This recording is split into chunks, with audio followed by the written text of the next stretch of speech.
This week's guest, born in Western Queensland, Australia in the mid-60s, certainly never imagined as a young boy growing up in the country that his future would involve transforming entire industries across the nation. With a deep passion for animals and a clear sense of purpose, Glen pursued veterinary science, graduating as a veterinary surgeon. After working in Brisbane, Townsville and even London, Glen purchased his first veterinary hospital in Townsville at just 29 years old. That single investment became the foundation of what would grow into the Greencross Vets empire. Under Glen's visionary leadership, Greencross went on to become Australia's largest integrated pet care business, encompassing hundreds of veterinary clinics, pet retail stores and specialty services across the nation. The company's merger with retail giants like Pet Barn, City Farmers and Animates helped redefine pet care in Australia and New Zealand, solidifying its position as an industry leader, publicly listed on the ASX. Beyond Greencross, Glen has built a legacy as an investor, a mentor, a business leader, dedicating his time to nurturing innovative startups and advising established companies. And of course, many will recognise him from Shark Tank Australia, where his strategic insights and support for bold ideas have made him a fan favourite. From his early days in Western Queensland to leading boardrooms and inspiring countless entrepreneurs, Glen's journey is a testament to perseverance, vision, and the power of sheer hard work. Please get ready to be inspired by the remarkable story of Australian icon, Glen Richards. Welcome to World Class Voices. Thanks, Sam. Good to be here. It's excellent to have you on. Thanks so much for coming. Yeah, well, I'm looking forward to the next hour and see where we go. Absolutely. It's we're in Brisbane, we're in Queensland, and it's great to have a accoladed Queensland entrepreneur here like yourself. Grew up in Western Queensland. That's correct. So we're sheep and cattle stations in Western Queensland, my family. And I guess my background and approach to life was I probably was going to head that direction. But one of the things that was very impactful was going to school on the Gold Coast as a boarder. Grew up in a 3 months of the year at home and 9 months of the year in a boarding school. And look, Wow. The teachers in that school had a strong view that if you're going to be spending time around such a prestigious school as the one I went to, then you should be thinking about going to university. So university was always positioned as something, if you're going to go to a school like this one, then you should be thinking about further education. It's Fascinating, isn't it? Because one of the things with you, Glen, is you've got an academic background, but also huge entrepreneurial success. And there's times that they overlap in people's stories, but a lot of the time they don't. What have you got to say on school, university, and when you're speaking to high school graduates in 2024, what's your go-to advice around the university conversation? Look, I'm a massive fan of education. I think education is the cornerstone of society. And I remember when I was doing my research masters that I had a foot in the researchers' camp. So I understood applied research and I understood, the practicalities of research and really important the commercialisation need of taking that research and taking it in a direction that generated return on the amount of time and effort that went into that research. So I always thought when I did the research masters, I wasn't very good as being an academic, but my mind was always playing havoc with how to commercialise some of the projects that were going on around me inside. So I did my research masters at James Cook University. I did my undergraduate degree at the veterinary school at the University of Queensland. So it's a different position. Undergraduate, you sort of spoon-fed lots of knowledge and you had to then assimilate and work out how you applied that to yourself and where you're going to take it within your industry. Once you're doing so I did a research masters, thinking about, that the science behind what you're doing, but I always had that entrepreneurial edge that said we've got to think how this might be used in the real world, and that was pretty important. Do you think it was different then versus now around the actual commercialization of it and having to actually move it from theory into practicality? Look, I think you think about the incredible amount of research that goes on and the amount of new discoveries, innovations that are coming through the assistance of computer technology, artificial intelligence, everything else that's helping collate those data points faster. It's incredibly exciting. But the reality is you've also still got to have a bit of an eye on doing groundbreaking research, which is sort of a platform. And then off that platform becomes the commercialisation strategy, and that's where the entrepreneurs come into play. It's really hard, I think, to be an academic and an entrepreneur, and you bump into a few that are really, really good, that can see the big picture but also understand the business and how this might go. But a lot of researchers need to find and team up with good entrepreneurs. And I was, as an investor, look for the team. You got to have the ideas guy, the radical thinker and think researcher. You've got to have the probably more the CEO type personality that can bring the team together, can support the radical thinker, create a good structure around the ideas person, the chief scientific officer or whatever you're going to call that person, or chief product officer. And then you've got to have the finance guy. How are you going to fund it? Forecast the future. Keep an eye on the purse strings, making sure that good cost controls are always the basis, and really valuing every dollar that comes in for investment. So I like the three, and sometimes you get all three in one personality, but but often not. You look for a team, and I guess if you had to classify me, I'm a little bit. I can go high detail when I have to. I'm definitely not a radical thinker. I'm more discover great ideas and how to make them a bit better, and how to take those ideas and put them into practice. Look, when you have to step up and become an extrovert, I can sell a story. I can bring people on the journey. I definitely believe in team.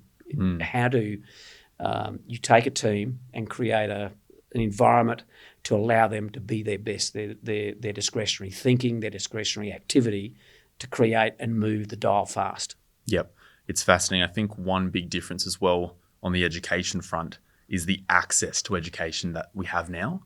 I mean, library and books, right? Library, books, quick little Google search, ChatGPT can produce you a paper on something so fast, and so YouTube. You can reinvent yourself very fast through and I remember it years ago. I can't even remember. It was maybe the Success Congress that was put on here in Brisbane. This is going to get scary. 1988. No, yeah, 1988, maybe 1989. And, you're the same person year in, year out, except from the people you meet, the people you chat with, and the books and information you read. So you can reinvent yourself pretty regularly.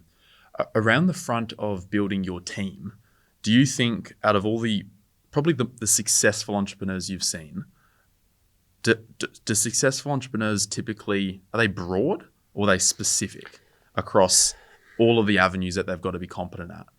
Look, a good entrepreneur, to answer it quickly, and I guess I can put my investor lens on too, because I'm looking for entrepreneurs that were a little bit like me in the early days that I would want to back. So they've had some bruises and knocks. They've gained some experiences. They really know their knowledge. They know their competitor. They know their product. They know their service that they provide. So, a good entrepreneur, most importantly, has incredible resilience about them. They're able to take knocks and stand up and dust themselves off. They're able to support their team. They're not narcissistic, and unfortunately, you do bump into a lot of founder entrepreneurs that have total self-belief, but it's dangerous because often they're not hearing from other team members. They think they're the smartest person in the room, when great founder entrepreneurs know the importance of having great and smart people around them.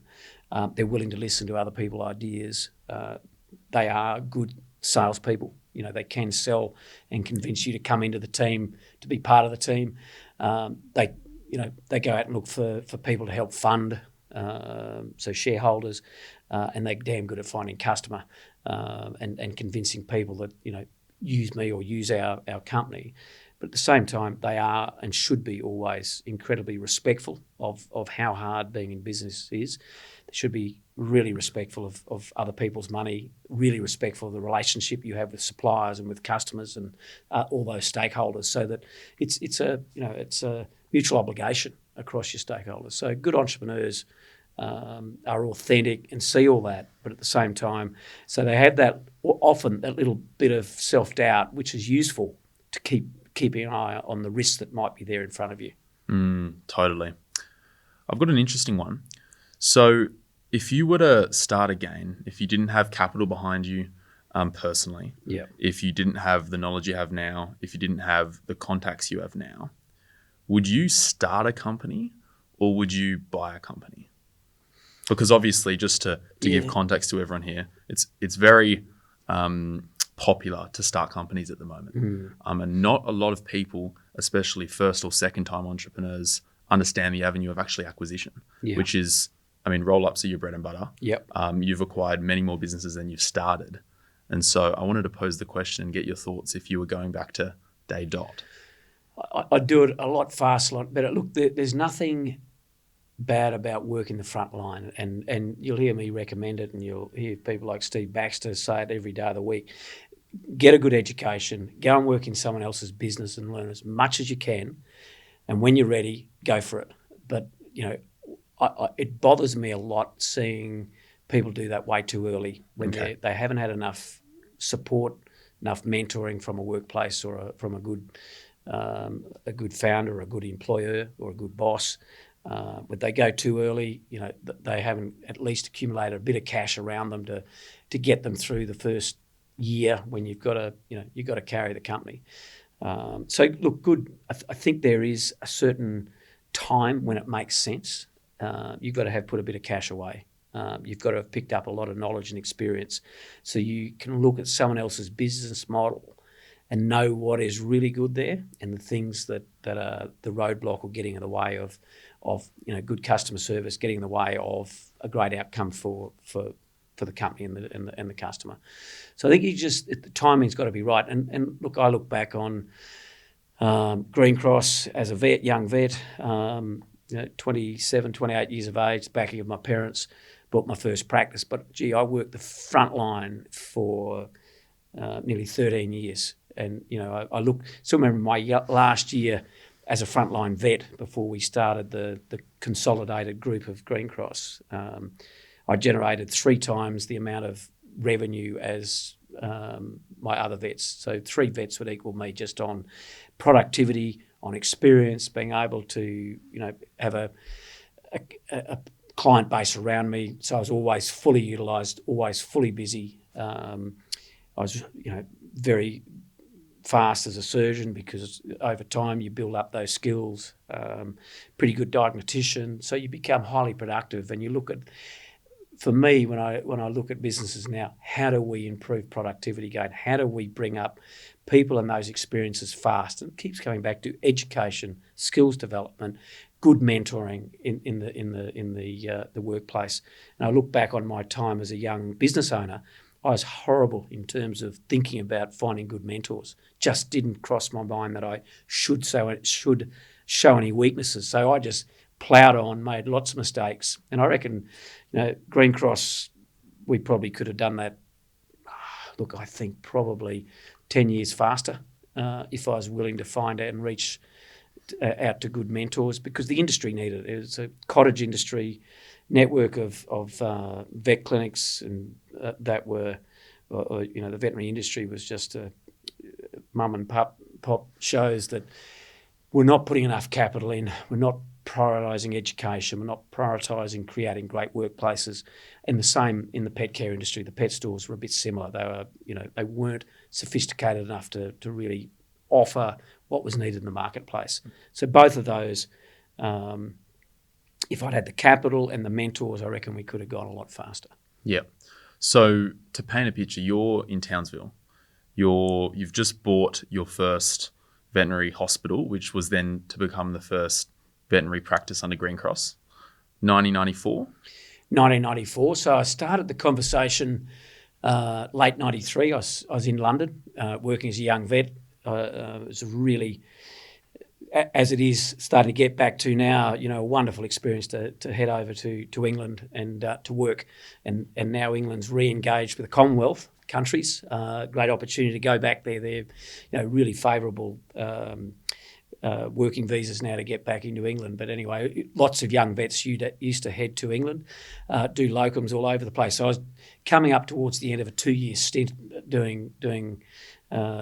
working in England, and I just happened to ring a vet practice in Townsville and said, "Hey, what about are you thinking about selling your little branch practice over in Kerwin?" And they said, "Well, actually, we're thinking about selling the main hospital and the branch practice."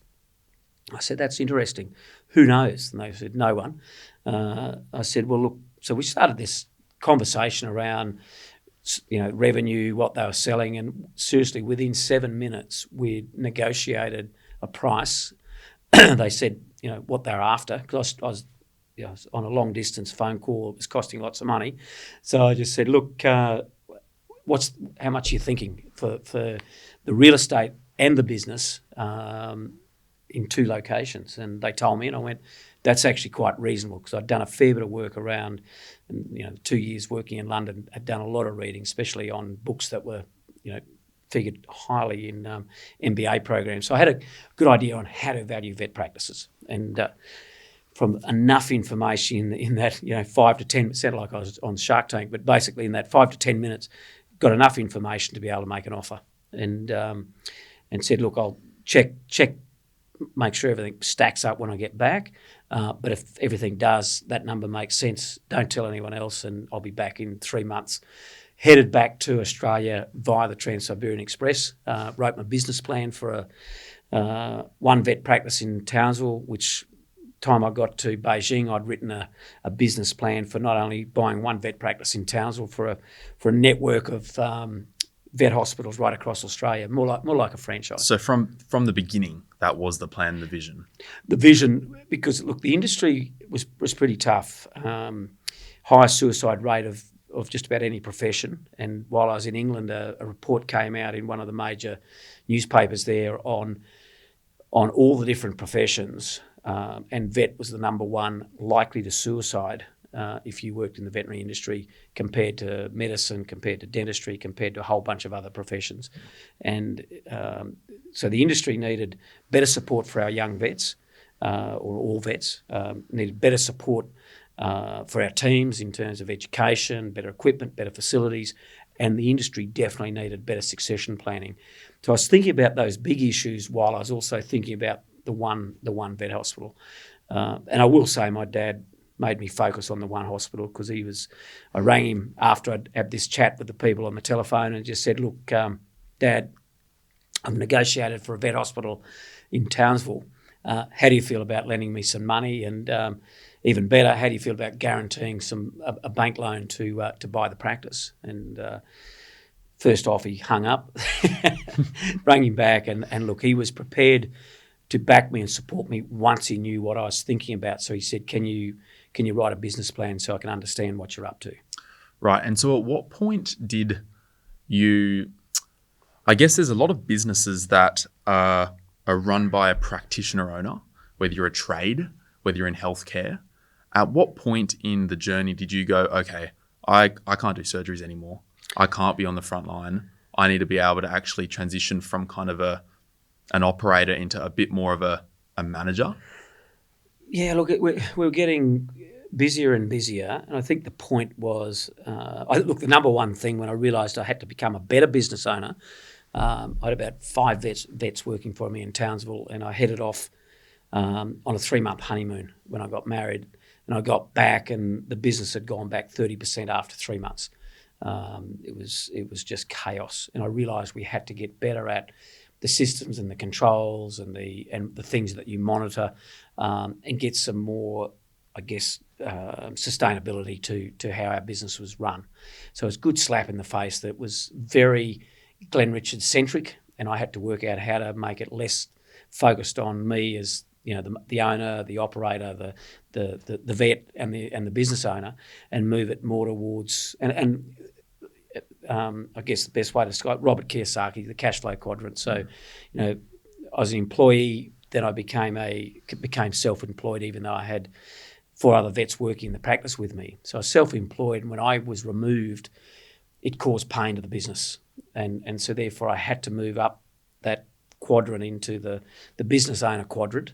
And that was when we started the systematisation and the developing systems manuals, the onboarding processes, what KPIs were we going to monitor to know that all our vets were functioning pretty well. We were starting to expand. We'd already had moved to, we were at 3 sites that stage, and we were about to start to think about what else we could do in Townsville. So, the more size you get, the more you have to think about transitioning into dual roles. And a lot of great professionals do it well.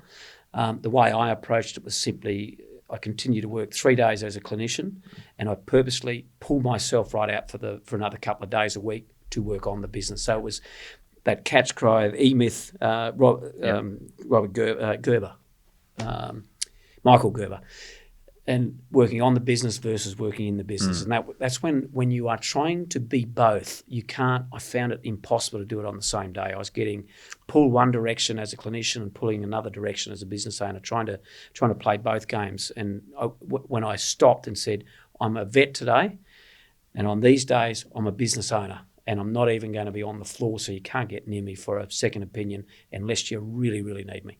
And that made a massive difference. I then brought in a practice manager, I brought in a financial controller, and we started then to create, like a business owner, a business that was more sustainable and less centric on one key personality. And then there's also another transitioning point where you go from a startup founder, operator, manager to being a scale-up executive. You kind of turn into a CEO, and I think that's also a misconception. And there are some cases where there's brilliant founder CEOs, Jeff Bezos, these sort of guys, but most people don't have overlapping skill sets between those two roles. What's, I guess, been your experience personally, but also with all the businesses you've invested in and you've seen all the way up to a public level? Yeah, I think it's back to having a long, hard look at yourself in a room full of mirrors and going, what are my strengths? What are my weaknesses? What are my mentors thinking my best role should be in this business? And look, I was a pretty reasonably good vet, and my daughters would say, yeah, it sounds like you got tickets on yourself, Dad. But I was a pretty good vet, very good communicator, not a bad vet in terms of skills. I used to do lots of surgery, lots of orthopaedic surgeries, and really, really enjoyed it. But the reality is I was probably better evolving myself as a business owner and an operator of businesses and a CEO. And moving to Brisbane, becoming the managing director of Greencross when we listed it, I think I spent the first year in the wilderness trying to convert myself from a business owner mentality and sort of part-time vet, part-time business owner to convert myself into a full-time CEO. And I know my CFO at the time, Craig, was adamant that I couldn't make that transition, and he spent the first year making sure the board knew and my chairman knew that I was a hopeless CEO and I really should be just running a group of vet practices for the group and not be the CEO. And that was a fair comment. I look back now and he was probably right. What he should have been doing was trying to help lift me up, not punch me down.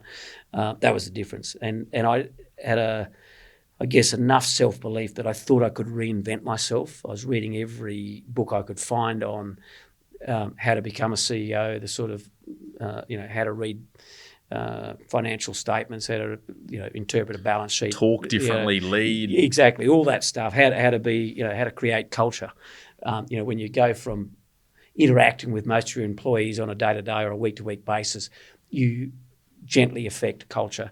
But when you're multi-site, you've got 300 staff working for you. You've far outgrown, a personal interaction with everyone on a day-to-day basis. So you've got to have a philosophy and a discipline and approach to how you get culture in a workplace or across multi-site workplaces. So it all becomes more interesting. And look, the number one thing that helped me was Andrew Geddes dragging me along to a workshop with Vern Harnish on the Rockefeller habits, and that was about 2009. And I realised here were all the tools necessary to reinvent myself and to help my company grow and help myself grow into becoming a far more disciplined CEO, help create the environment that would allow my people to become the best they could be.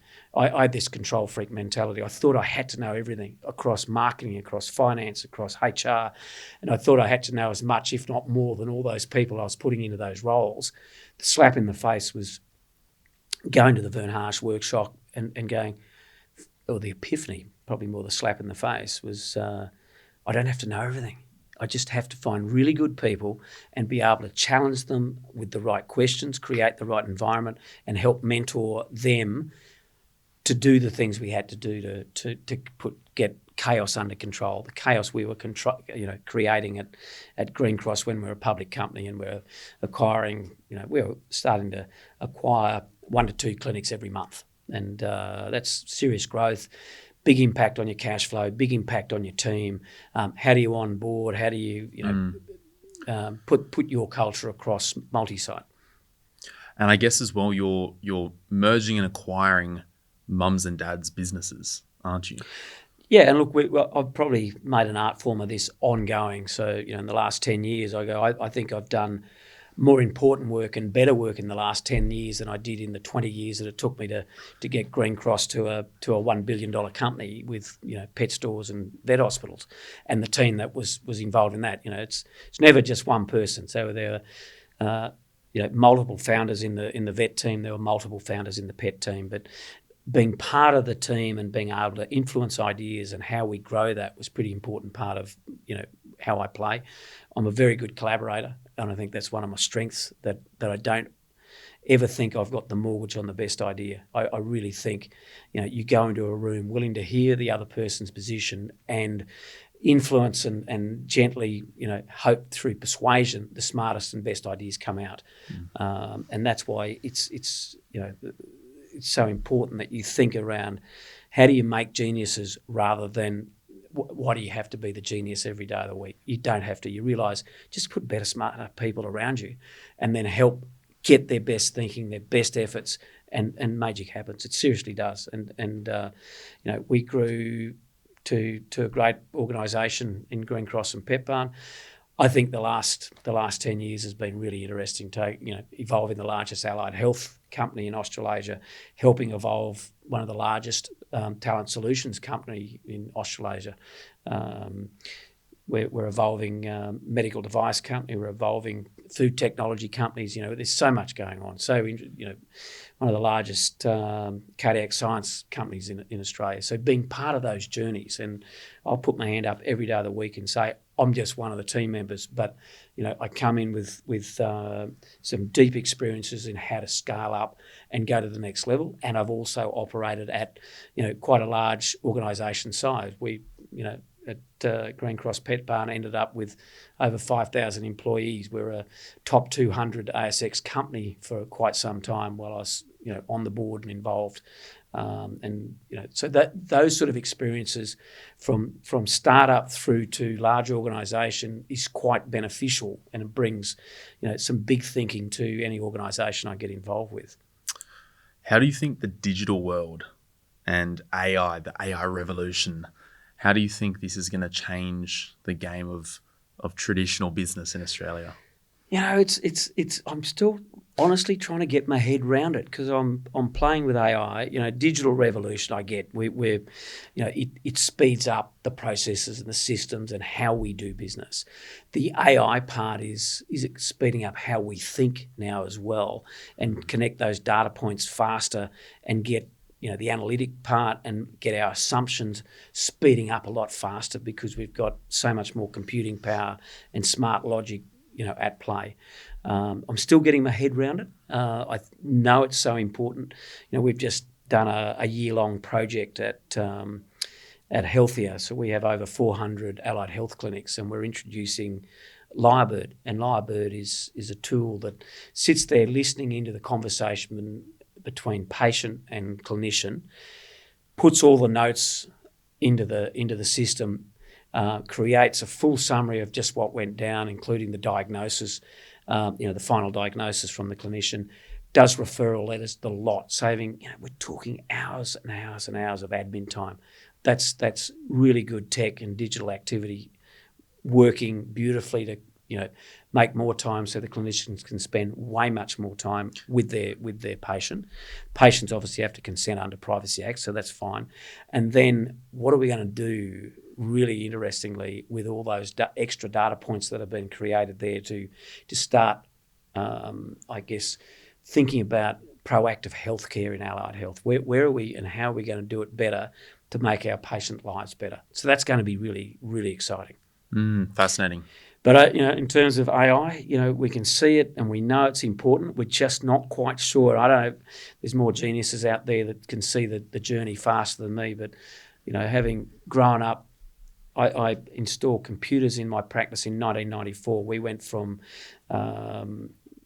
good old paper systems and writing up notes and having massive filing cabinets full of files.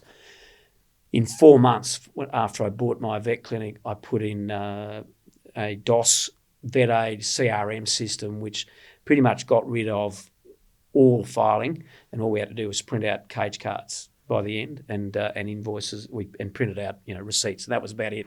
So we went from full paper to almost digital, and we grew up slowly with the evolution of how that worked through to websites, email correspondence, SMS testing. So my business journey has been deep in technology and innovations way before you were born. But, the reality is it's exciting. So this is another iteration. It's the next level. It's really exciting to have computers. Are they thinking for us? Probably getting close, because it's a lot of algorithms and logic that, you see it. As a vet, when I'm looking at a diagnosis, I'm hearing the history, I'm working my way through the clinical science, and that's going into my little brain, and then it pumps out a differential diagnosis. So what tests am I going to do to support my differential diagnosis? If I have a more red hot bet that it's this is causing the vomiting, I'm going to do this barrage of tests first to give value to the patient. So that's what the AI piece is going to do. Speeds up that whole algorithmic thinking, and so hopefully there's better value for our customer. Hopefully there's smarter logic, so we're directed through smart algorithmic logic, and so better logic, faster diagnosis, better bang for our buck. However that looks in any of the enterprises we're going to apply AI to.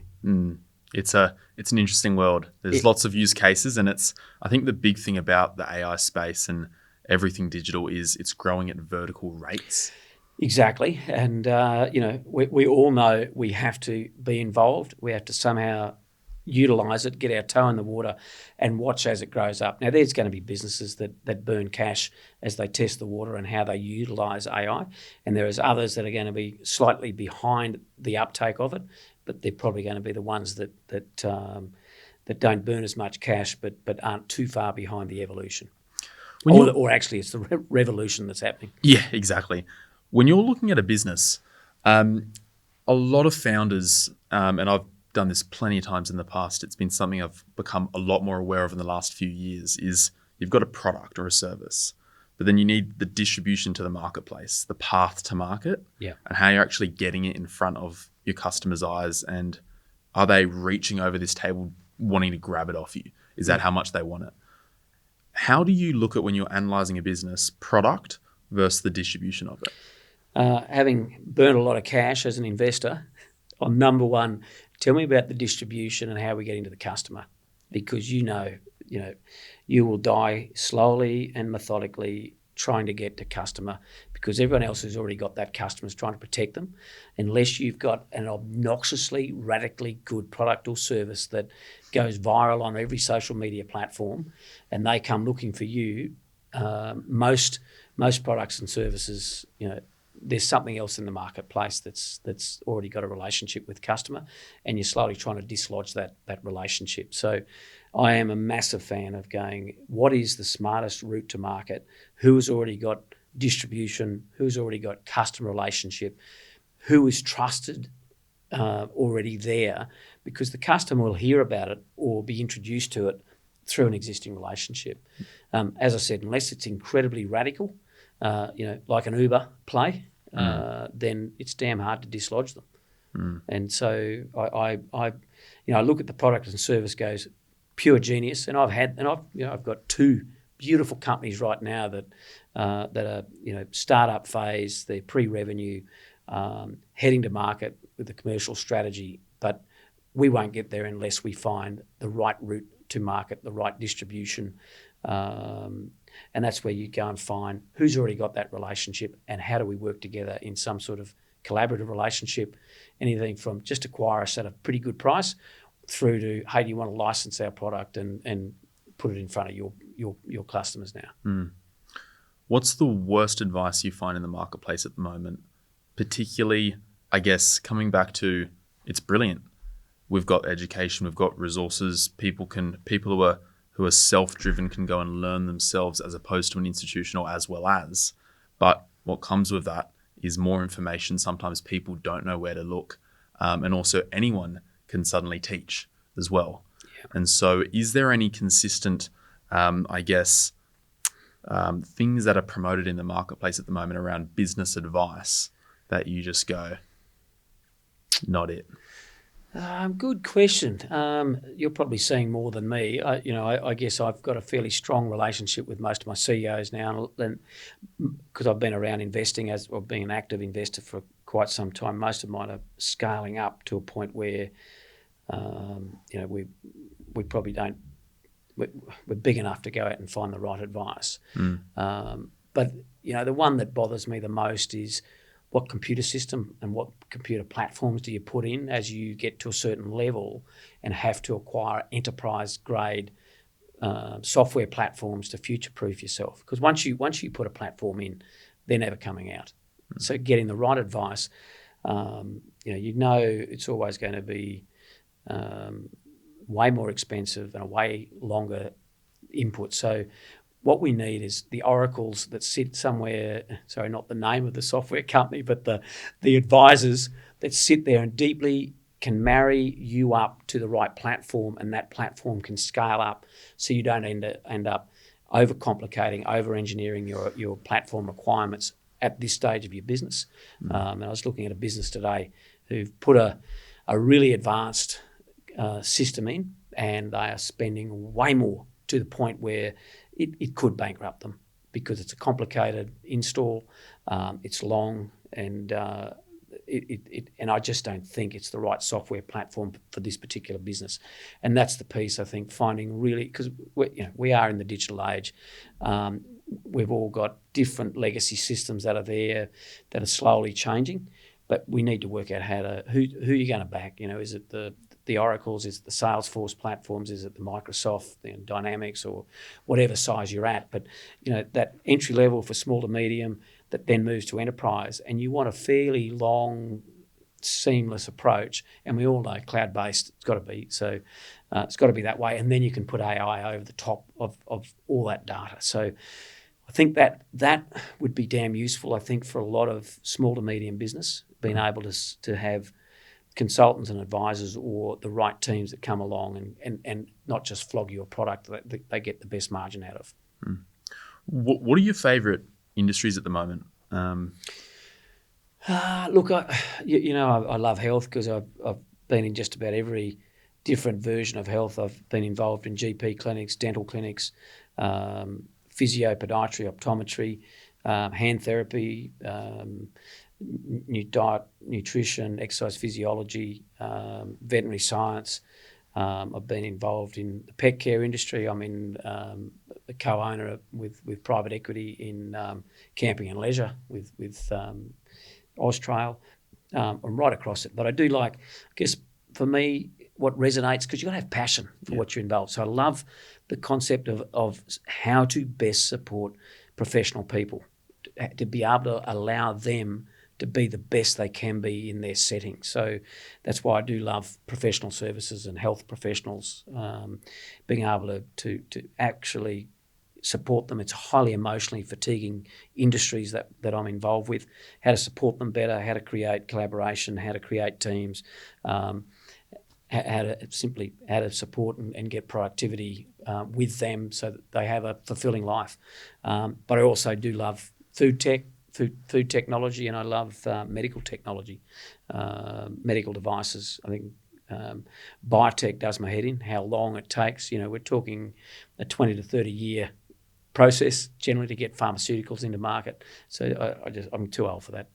So, it's got to have a 5 to 10 year horizon, I think, for me to get interested. Australian market?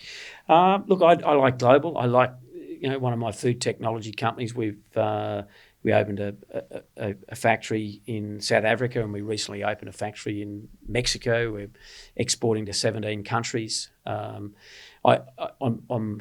think because I'm not an information technology player as such. I do invest in that space, but I'm probably a bit more tangible stuff that I understand and can influence and help. So taking a company national is a good place to start, and then if it's more product based rather than service based, how do we take that product globally? Always makes a lot of sense. How much of what you've achieved would you put down to what you know versus who you know? Look, I'm not a great networker. I'm not saying I'm shy and retiring, but I'm not a great networker. It's hard to it's hard to get me to turn up to all the networks and play the game. I'm just not. That's just not me. So I'm more. I've learned a lot. I guess I'm smart enough, intelligent enough to look at other people's models and systems. I love talking about business with fellow entrepreneurs and founders and business owners. I get a lot of learnings out of that and try and work out how to apply it in my companies that I'm involved with, which is why, I call myself an active investor,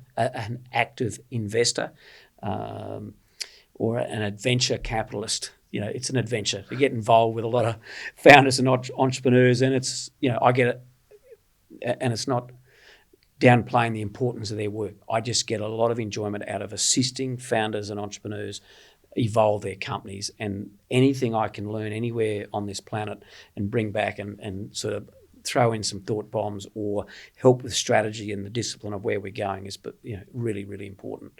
But I think who you know is damn important. It speeds up, and it's your it's the oil that really smooths and speeds up business growth. So I can pick up a phone or ask for a coffee for some really important people that help assist their companies and assist mine, or get an introduction, because that's what business is about, that trust and that relationship that says, I'm not putting bullshit in front of you. I want to put the CEO of this company in front of you because I think there could be a good relationship here. Have you got time for a quick coffee with them or with me? And that is useful. So the combination, the older I get, the more I understand it's so important. Great mentors, great business networks, and really importantly, a deep, humble respect for business and having an eye for how to scale up and grow companies, products and services faster. Are there any moments that come to mind where business totally humbled you? Totally humbled you. Humbled me pretty regularly when I get it wrong. I'm a positive mindset person, and I probably move pretty quickly on some investments. The older I'm getting, the more cynical I get around, looking at IMs and looking at investor decks and going, that's not going to happen. But I've got plenty of investments that have blown up. I've read IMs and believed in founders that were just not authentic. So I'm getting better at picking authenticity. I'm getting better at playing around in the numbers myself. I'm getting better at the belief around can they get to customer for a sensible way. But I think the most important one is just keeping ego and politics out of business, and everyone stays humble on how hard the journey is. But I've had the run-in with the narcissistic CEO that really does not respect other people's opinions, does not respect other people's money, does not respect the importance in a company of slowly growing up the DNA of the people there. Because there's nothing better than longitudinal, deep succession through good education systems, bringing in the right people and growing them up within your business and keeping them. Because that that is the IP of the business, and the good to great. And I love telling the story because Jim Collins is a great researcher on business, and his story about the clockmaker versus the time teller is spot on. A time teller is the person in a business. Time teller can tell the time any day or night. He's a superstar or she's a superstar. Does heroic stuff, is highly charismatic, gets great performance when they're there. But when they die, the time can't be told anymore. Whereas the clockmaker builds you a clock that no matter, they die and the clock still operates. It goes on from generation to generation, doesn't miss a beat, doesn't miss a second.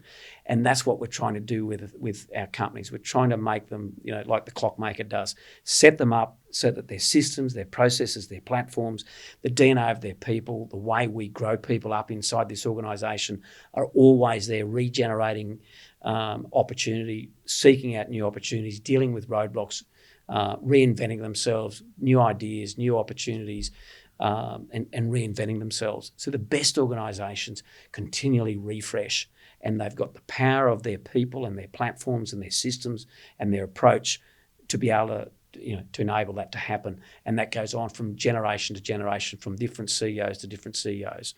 The time teller, I'm the hero while I'm here. And, any way you cut it, you look at Qantas and brilliant CEO. He performed exceptionally well. But it was a one-trick pony. The brand reputation was damaged during that time. The war with unions got worse.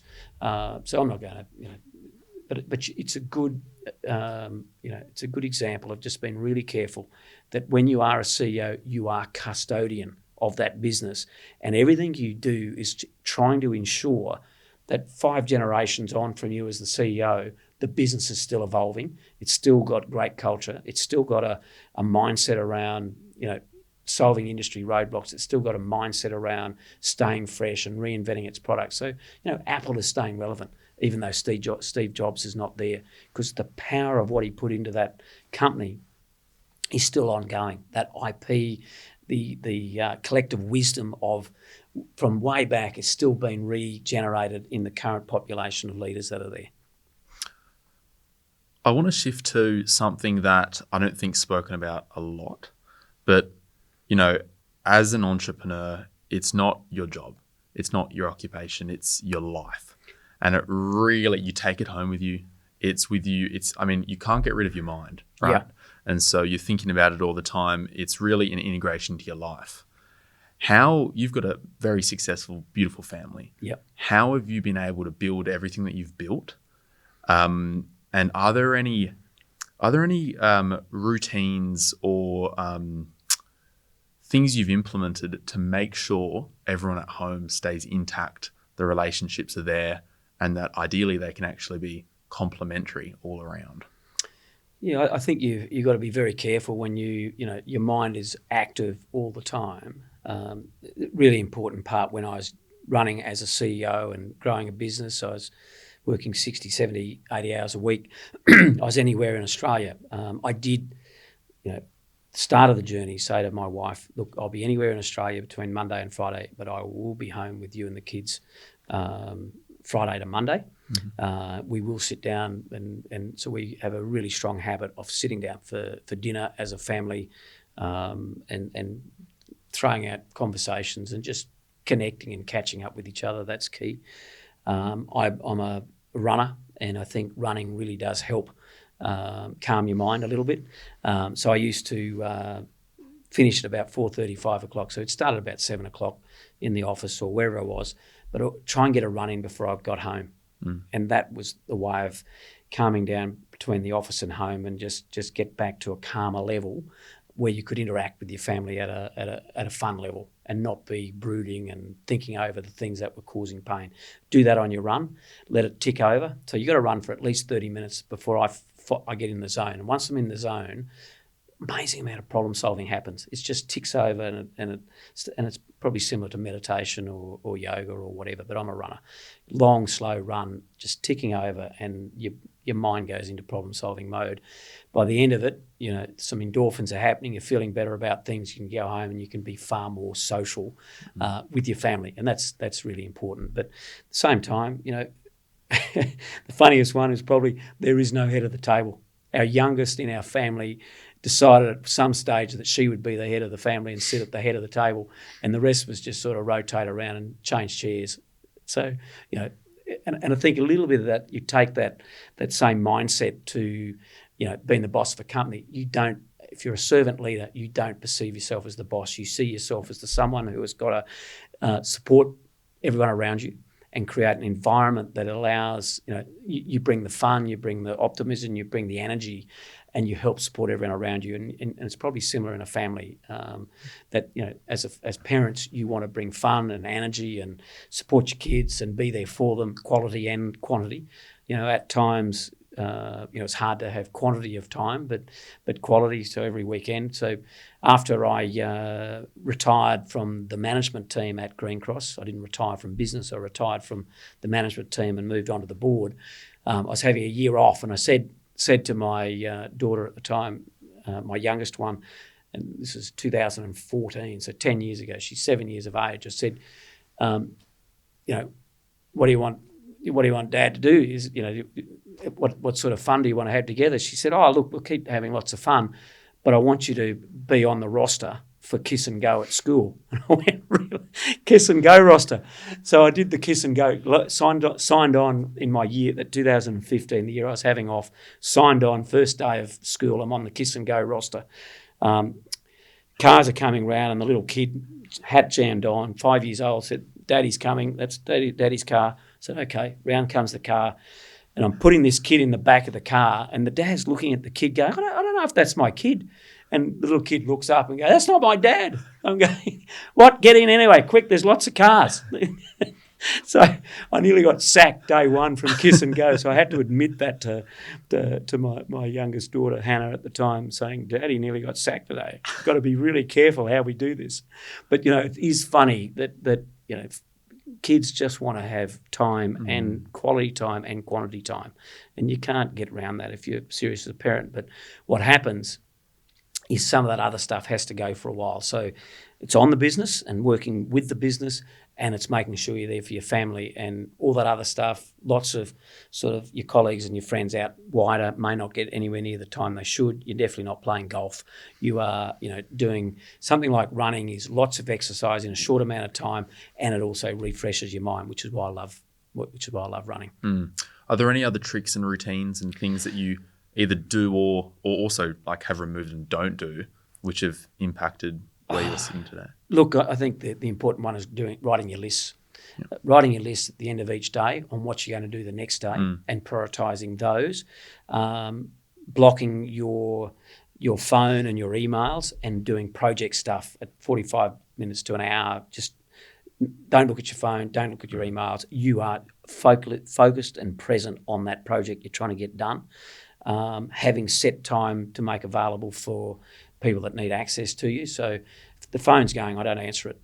I seriously don't answer it. Even now, I'll go, I'm doing this project. If I break and stop, I'm going to lose my train of thought. I just got to be focused on that. I definitely think you should focus. Don't try and do too much. The top number one thing you're going to spend your time and energy on, get it done before you move on to your number two priority.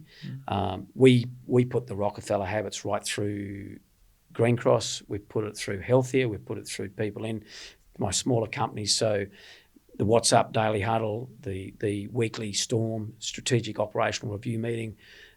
Where are we at with our project? What do the KPIs look like? What are our customers telling us? What are our employees telling us on a weekly basis? The monthly management meeting, which is about education and getting everything set through the organisation so everyone knows what's going on, what are the priorities.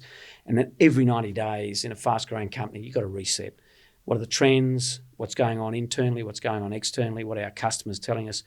What are our employees telling us? What are the critical things, the roadblocks getting in the way of this company being great?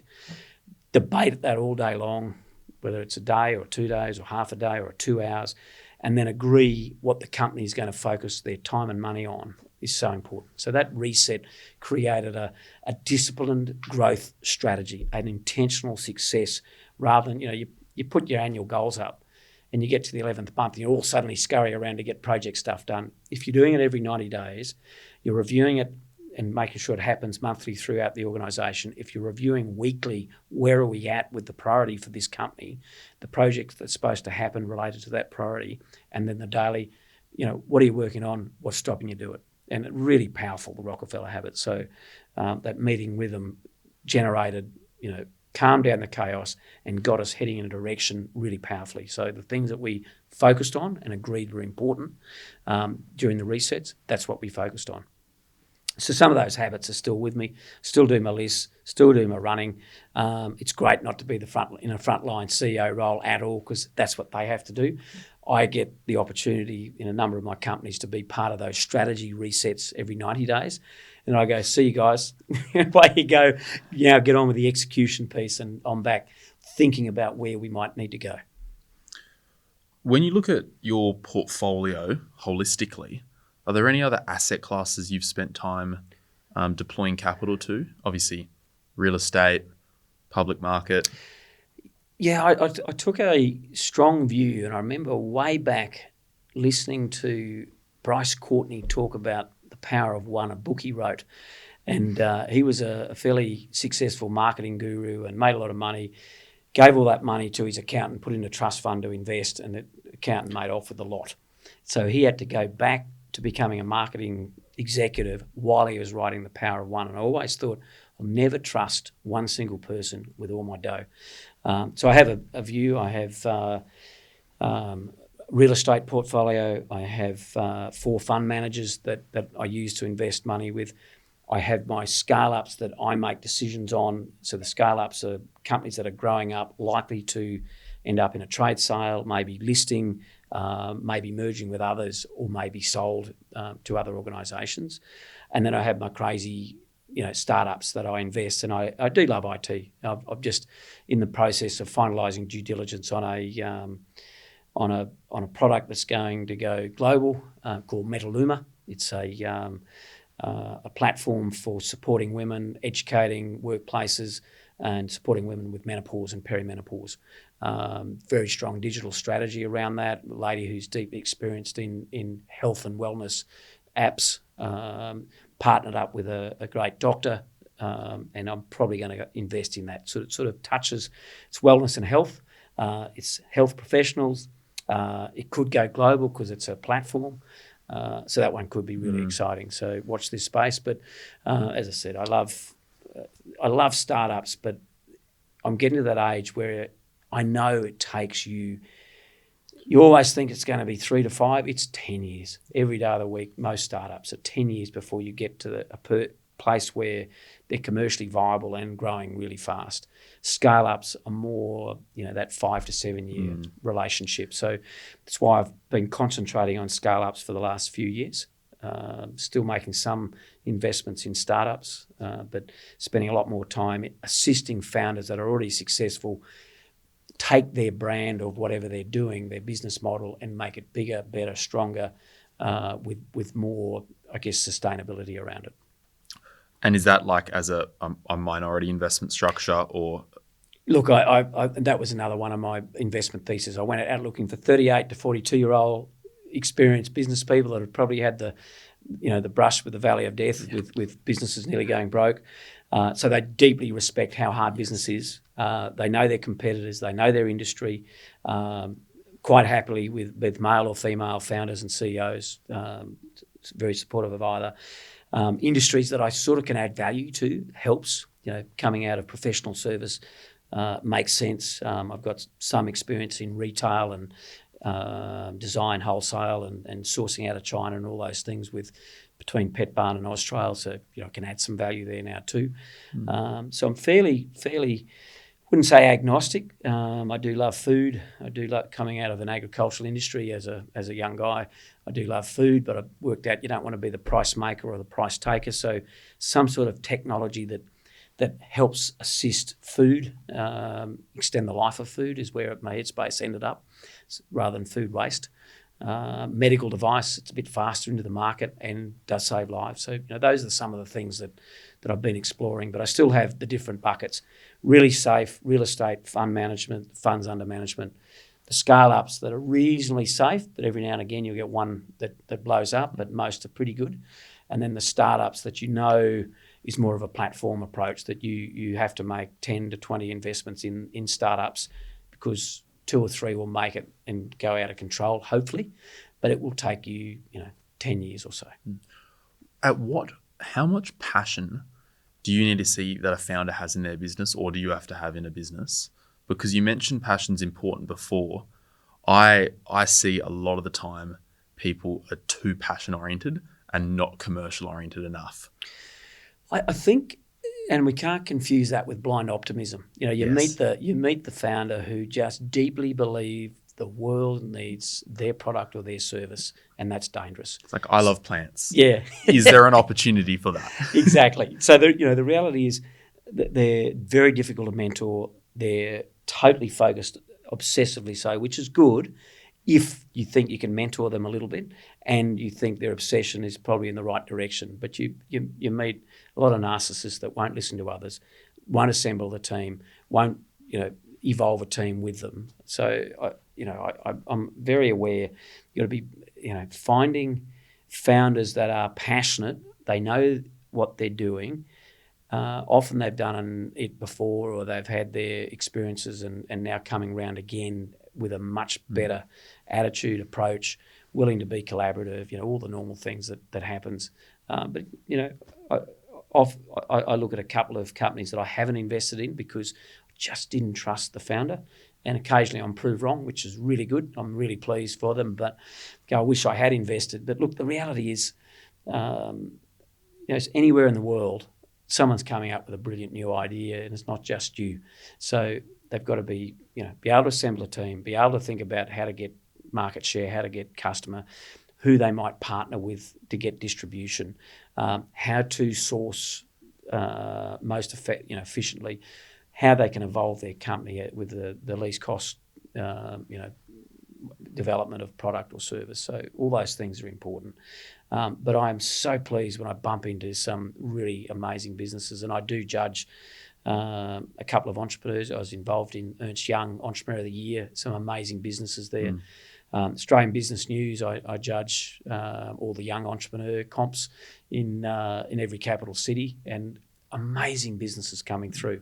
Just blows my mind at some of the young entrepreneurs coming through, and I go, I wish I'd put some money into some of these right at the start, but you never know who's going to make it and who's not. And a lot of them have, they've bootstrapped and made it themselves. They've started with $5,000 from a loan from their father or mother, and they've made it. And you go, deep respect.